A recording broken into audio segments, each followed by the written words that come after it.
Hello students, welcome to the second part of lecture 3 of Basic Electronics Engineering.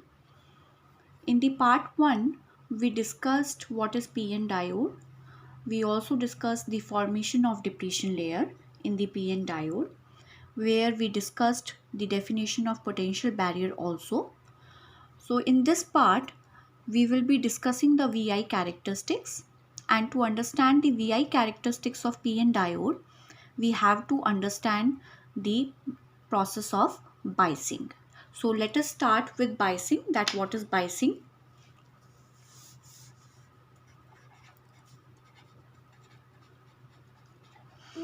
See, first of all, let us understand what is biasing. In the previous lecture, we draw the PN diode like this.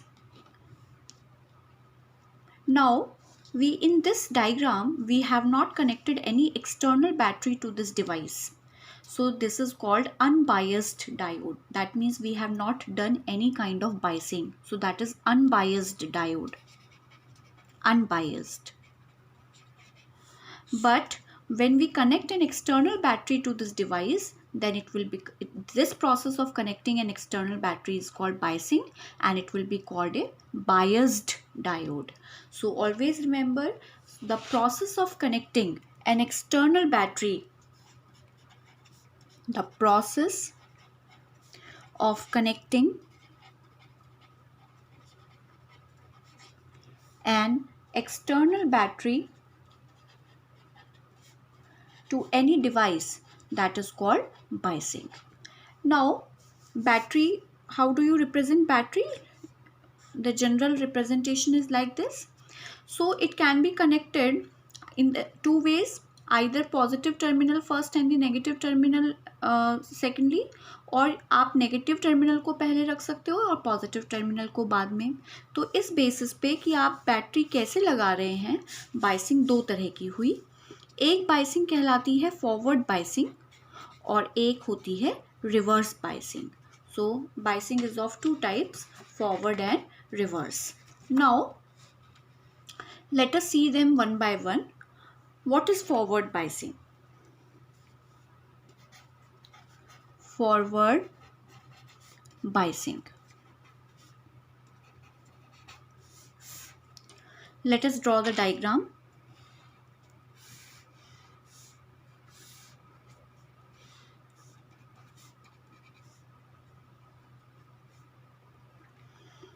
Can you tell me what I am representing over here?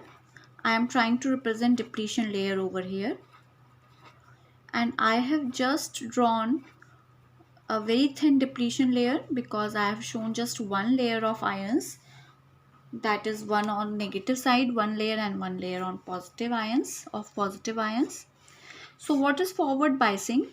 When you connect this PN diode in such a manner that P-type semiconductor is connected to the positive terminal of the battery and N is connected to the negative terminal of the battery, then this is called forward biasing. Let us name this battery as VF, F for forward. तो जब भी हम P type semiconductor को positive terminal से connect करते हैं और N type को नेगेटिव टर्मिनल से, ऐसी बाइसिंग को फॉरवर्ड बाइसिंग कहते हैं. लेकिन इसका मतलब ये नहीं है कि P stands for positive and N stands for negative. Never. ये एक मिसकंसेप्शन है जो कि हमें यहीं से याद हुआ है, क्योंकि हम याद करते करते ऐसे करते हैं फॉरवर्ड बाइसिंग को कि पी को पॉजिटिव से कनेक्ट करो और एन को नेगेटिव से. लेकिन P does not stand for positive, N does not stand for negative. Always remember this. बाकी रिप्रेजेंटेशन आप यहाँ पे कर ही सकते हैं. जो कैरियर मेजॉरिटी में उसे ज़्यादा दिखाइए दोनों तरफ, जो माइनॉरिटी में कम दिखाइए और आयंस दिखाइए. तो यहाँ पे एक प्रोसेस क्या हो रहा है, लेट्स सी कि बैटरी कनेक्ट करने से क्या होता है. पी में मेजॉरिटी किसका था? अब ये चीज़ टिप्स पे होनी चाहिए. पी में मेजॉरिटी किसकी थी? होल्स की. एन में मेजॉरिटी किसकी थी? इलेक्ट्रॉन्स की. अब होल्स के पास चार्ज कौन सा है? पॉजिटिव. बैटरी का कौन सा चार्ज पहले लगा हुआ है? पॉजिटिव. यानी होल्स का पॉजिटिव और ये पॉजिटिव लाइक चार्जेस हो गए, और ये रिपेल करेंगे कि अट्रैक्ट करेंगे? Like charges repel each other. तो तो होल्स बैटरी की तरफ खिंचेंगे, अट्रैक्ट होंगे, या होल्स डिप्लीशन लेयर की तरफ भागेंगे? होल्स डिप्लीशन लेयर की तरफ भागेंगे, और जो डिप्लीशन लेयर फोर्स लगा रहा था ऑपोज करने के लिए डिफ्यूजन को, उसको क्रॉस करते हुए, वो जंक्शन क्रॉस करते हुए एन में एंटर कर जाएंगे। सिमिलरली इलेक्ट्रॉन्स के पास नेगेटिव चार्ज है, वो भी इस नेगेटिव चार्ज की वजह से रिपेल करेंगे और पी में एंटर कर जाएंगे। तो जो डिप्लीशन लेयर की फॉर्मेशन की वजह से डिफ्यूजन प्रोसेस पहले रुक गया था, उसको अब एक एक्सटर्नल बैटरी कनेक्ट करने से वो फिर से स्टार्ट हो गया है। लेकिन हमने लास्ट पार्ट में ये भी डिस्कस किया था कि अगर ये सेमीकंडक्टर सिलिकॉन का बना है तो मिनिमम बैटरी इसको कितने वोल्ट की लगानी पड़ेगी? 0.7 या उससे ज़्यादा, क्योंकि उसका पोटेंशियल बैरियर सिलिकॉन का कितना होता है? 0.7। ये हमने ऑलरेडी लास्ट पार्ट में देख लिया था लेक्चर 3 के।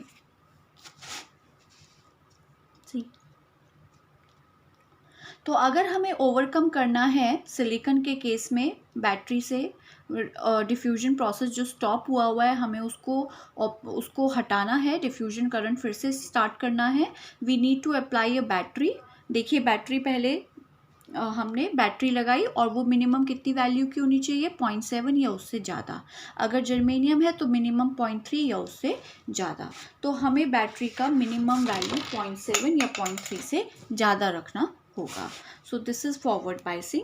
तो यहाँ पे क्या क्या पॉइंट्स हमारे बनते हैं? First point. अब यहाँ पे हाँ एक चीज़ और, हम होल्स जब यहाँ पे रिपेल होंगे और एन की तरफ भागेंगे, इलेक्ट्रॉन्स जब एन से पी की ओर भागेंगे तो डिप्लीशन लेयर में एंटर कर जाएंगे।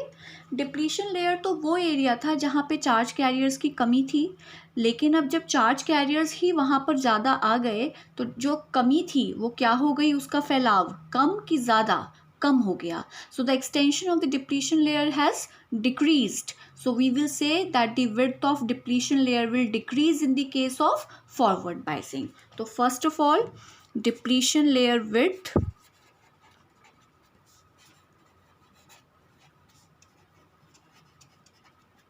decreases. Now what do you say about the potential barrier? Potential barrier के बारे में क्या कहना है? Potential barrier डिप्लीशन लेयर में ही तो सेटअप होने वाली इलेक्ट्रिक फील्ड थी, तो जब डिप्लीशन लेयर का विड्थ ही कम हो गया तो पोटेंशियल बैरियर भी क्या होगा? कम होगा। तो potential barrier decreases. Third point, जो करंट फ्लो हो रहा है, यानी जब जंक्शंस क्रॉस हो रहे हैं तो उन जंक्शंस को कौन क्रॉस कर रहा है? मेजॉरिटी की माइनॉरिटी? हमने माइनॉरिटी की तो बात की ही नहीं, और माइनॉरिटी की अगर हम बात भी करेंगे तो वो जंक्शन क्रॉस नहीं करेंगे, तो करंट उनकी वजह से नहीं होगा। लेट्स सी, यहाँ पे माइनॉरिटी किसकी है? होल्स मेजॉरिटी में है तो इलेक्ट्रॉन्स माइनॉरिटी में। इलेक्ट्रॉन्स के पास नेगेटिव चार्ज है, वो इस पॉजिटिव की तरफ अट्रैक्ट होते हुए इधर आएंगे। सेम यहाँ पे होल्स की माइनॉरिटी है, वो नेगेटिव की तरफ अट्रैक्ट होते हुए इधर आएगा। तो उन्होंने तो जंक्शन क्रॉस करने की कोशिश ही नहीं की, यानी उनकी वजह से कोई कंडक्शन नहीं होगा। तो यहाँ पे जो करंट है उसको हम नाम देते हैं forward current, and it is due to majority और minority carriers. It is due to majority carriers. जब ये मेजॉरिटी कैरियर्स की वजह से है तो ये मैक्सिमम होगा कि minimum? It will B maximum. So fourth point is forward current is maximum, क्योंकि मेजॉरिटी का मतलब ही है ज़्यादा, जो ज़्यादा नंबर में है कैरियर्स तो उनकी वजह से आने वाला करंट भी क्या होगा? ज़्यादा। तो फॉरवर्ड करंट इज मैक्सिमम। और जहाँ करंट मैक्सिमम, वहाँ पे रेजिस्टेंस के बारे में क्या कहना है? Forward resistance is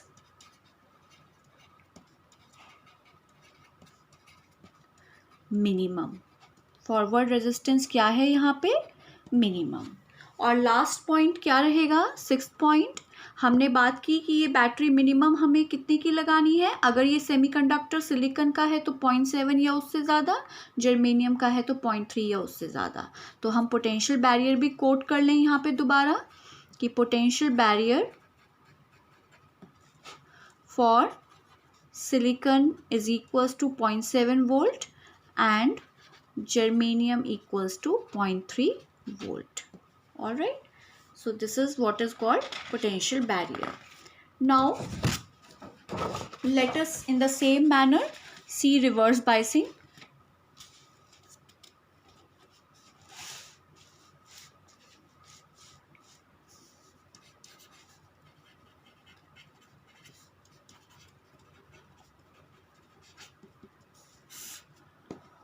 Let us draw the diagram first of all.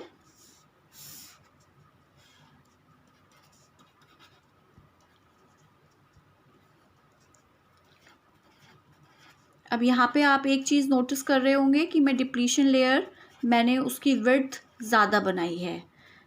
हम देखते हैं कैसे इसकी विड्थ ज़्यादा हो गई. आप इतनी देर डिप्लीशन लेयर का डेफिनेशन अपने दिमाग में रिकॉल कर लीजिए. डिप्लीशन लेयर का मतलब ही क्या था? जहाँ पे चार्ज कैरियर्स की कमी है.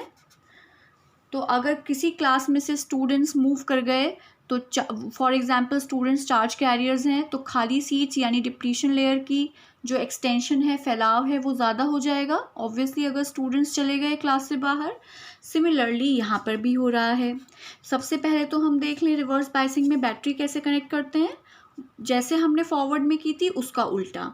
तो P को नेगेटिव से कनेक्ट करेंगे और N को पॉजिटिव से. And name it as VR, let it be. अब देखिए P में मेजॉरिटी किसका था? होल्स का. होल्स नेगेटिव की तरफ अट्रैक्ट होगा कि रिपेल? अट्रैक्ट होगा. तो मेजॉरिटी कैरियर्स सारे के सारे इधर भागने लगे.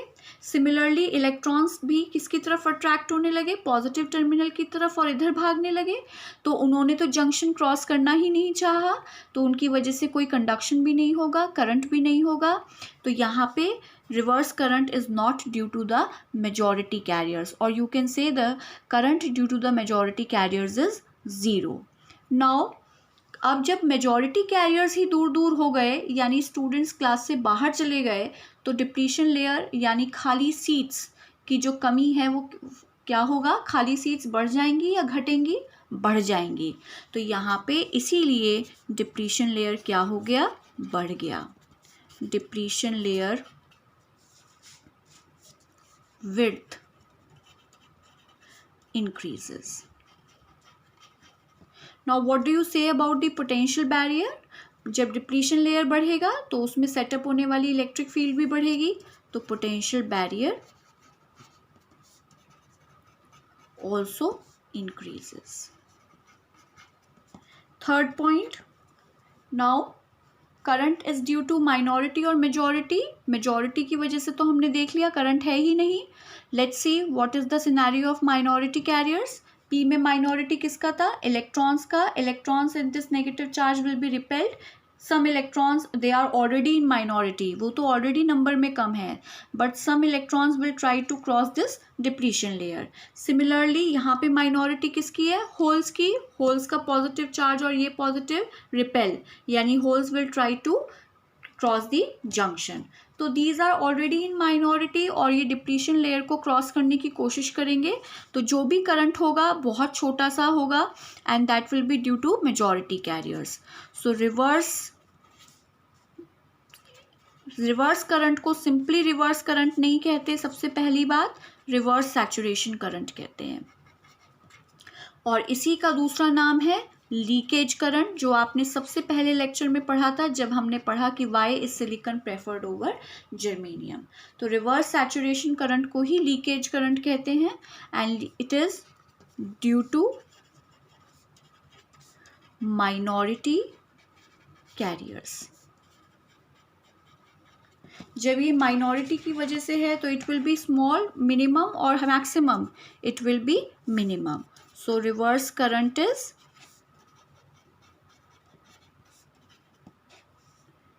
मिनिमम. जब मैंने कहा कि रिवर्स करंट मिनिमम है तो यानी रेजिस्टेंस के बारे में व्हाट डू यू से? That reverse resistance is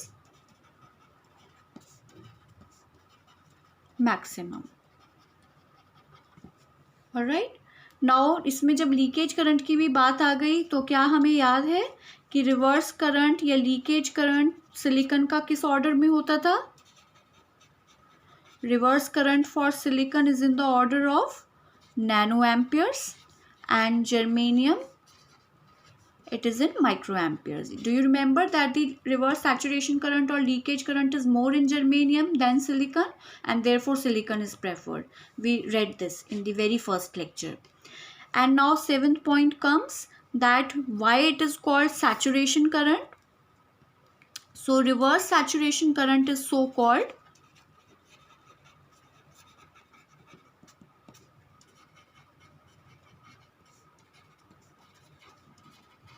saturation का मतलब क्या होता है? फॉर एग्जाम्पल हम कहते हैं सैचुरेशन, भैया सैचुरेशन आ गया.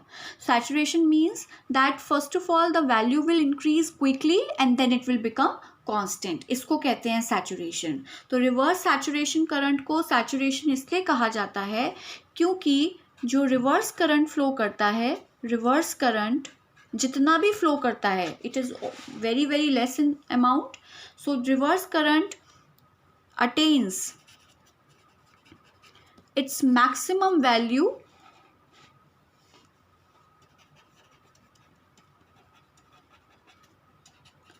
quickly. वो अपनी maximum value quickly attain करता है and then it becomes constant. Constant with what? Constant with the applied voltage. Means when you will keep on increasing this reverse voltage, this current is not going to get affected, it will become constant. So reverse saturation current को हम लोग कहते हैं कि it attains its maximum value quickly, it is so called saturation, and then it becomes constant with the voltage. Now another very important point about reverse saturation current is that we have already learned in the last point that the reverse saturation current does not depend upon the applied voltage, but it depends upon temperature. So reverse saturation current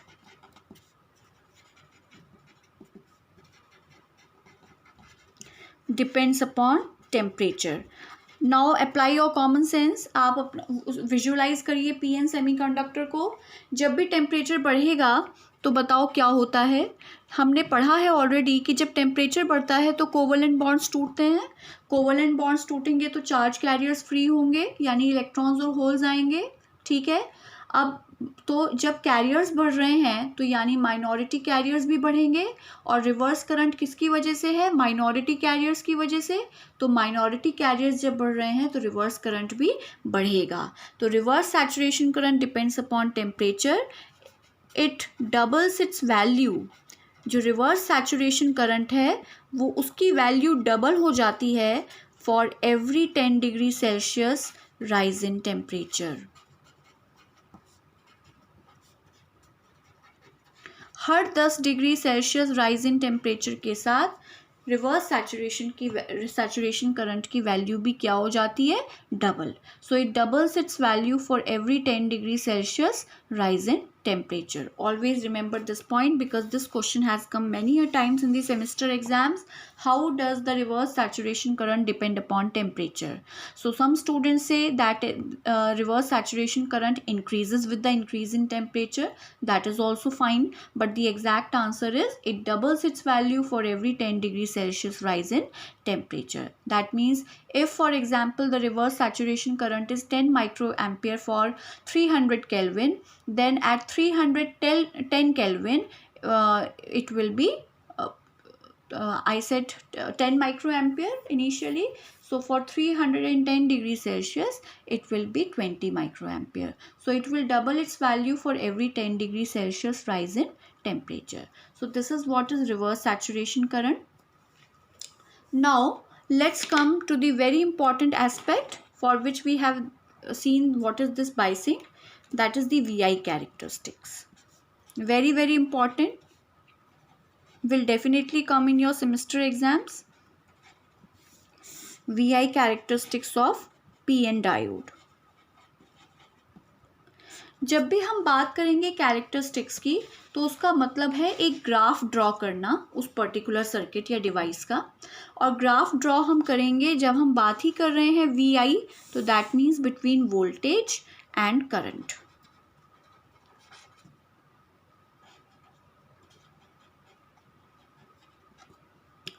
So voltage, write down the units in the bracket, that is volts. And for current, मैं दो currents की मैं ऐसे ले रही हूँ direction. Positive voltage अगर है तो it will be forward voltage, negative voltage में जाएंगे तो रिवर्स वोल्टेज, ऊपर जाएंगे तो फॉरवर्ड करंट यानी IF, and unit will be milliampere क्योंकि फॉरवर्ड करंट ज़्यादा होता है. और नीचे उल्टी डायरेक्शन लेंगे तो दैट इज सैचुरेशन करंट, और रिवर्स सैचुरेशन करंट IS. और रिवर्स करंट जैसा कि आपने पढ़ा बहुत कम होता है फॉरवर्ड करंट से, तो आपने उसको मिली एम्पियर लिया, इसका यूनिट छोटा करिए, दैट इज माइक्रो एम्पियर.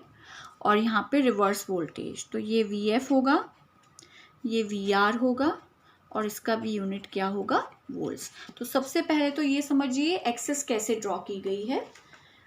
अगर हम फॉरवर्ड करंट ऊपर ले रहे हैं तो रिवर्स डायरेक्शन में हमें रिवर्स करंट लेना है, क्योंकि रिवर्स करंट माइनॉरिटी के कारण है, फॉरवर्ड करंट मैक्सिमम के मेजॉरिटी कैरियर्स के कारण है.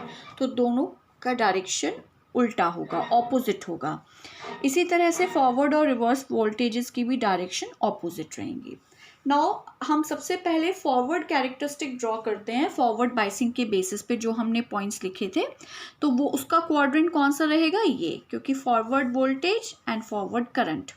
जब हम रिवर्स कैरेक्टरिस्टिक ड्रॉ करेंगे तो रिवर्स वोल्टेज, रिवर्स करंट. अब हमने फॉरवर्ड कैरेक्टरिस्टिक्स में देखिए क्या क्या पॉइंट्स देखे थे. हमने फर्स्ट पॉइंट देखा था कि यहाँ पे डिप्लीशन लेयर की विड्थ घटती है, पोटेंशियल बैरियर कम होता है, फॉरवर्ड करंट मैक्सिमम है, फॉरवर्ड रेजिस्टेंस मिनिमम है, और पोटेंशियल बैरियर सिलिकॉन और जर्मेनियम का भी हमने चेक किया था क्या क्या है, 0.7 और 0.3.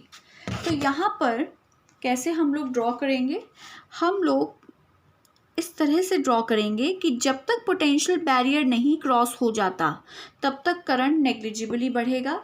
और क्योंकि फॉरवर्ड वोल्टेज अगर पोटेंशियल बैरियर यहाँ पे है 0.7 या 0.3, तो फॉरवर्ड वोल्टेज अगर उससे कम रहेगी तो करंट बिल्कुल नेग्लिजिबली बढ़ेगा. और जैसे ही पोटेंशियल बैरियर क्रॉस होगा current will rise rapidly. So this is called knee voltage और cut-in voltage, which is 0.7 for silicon and 0.3 volt for germanium. So what is the significance of this voltage? It is that forward voltage till which the forward current rises negligibly, and after the knee voltage the current rises rapidly. So this is knee voltage or cut-in voltage, same as that of potential barrier, which is 0.7 volt for silicon and 0.3 volt for germanium. So this is what we have to draw in forward characteristics. That's all for the forward characteristics. केवल हमें इसी बात का ख्याल रखना है.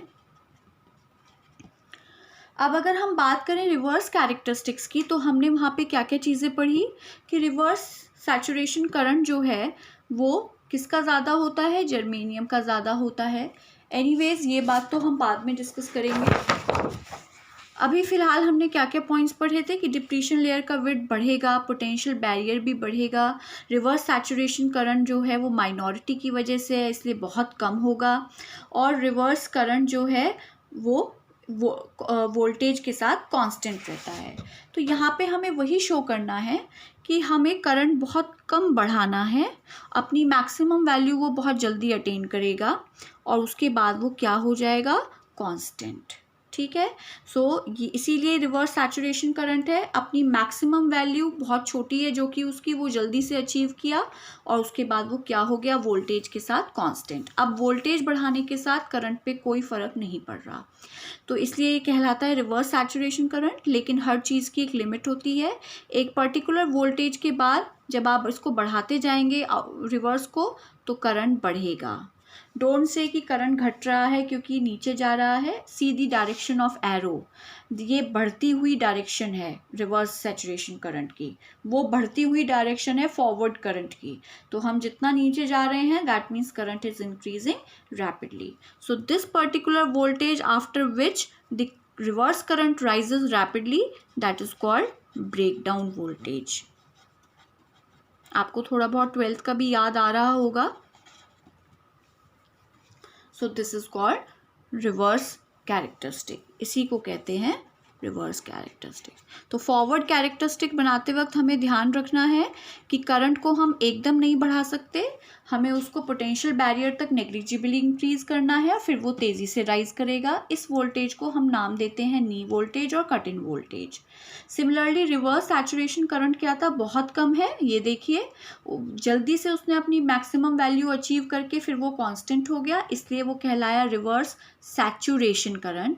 लेकिन हर चीज़ की एक लिमिट होती है, अगर रिवर्स वोल्टेज एक पर्टिकुलर वैल्यू से ज़्यादा एक्सीड करोगे तो यहाँ पे क्या होगा, reverse current will rise rapidly, ये तेज़ी से बढ़ेगा, और इस वोल्टेज को आप क्या कहते हैं, breakdown voltage. So this was about the voltage current characteristics of PN diode. I hope you must have understood, and in the next lecture we'll continue further. Thank you all.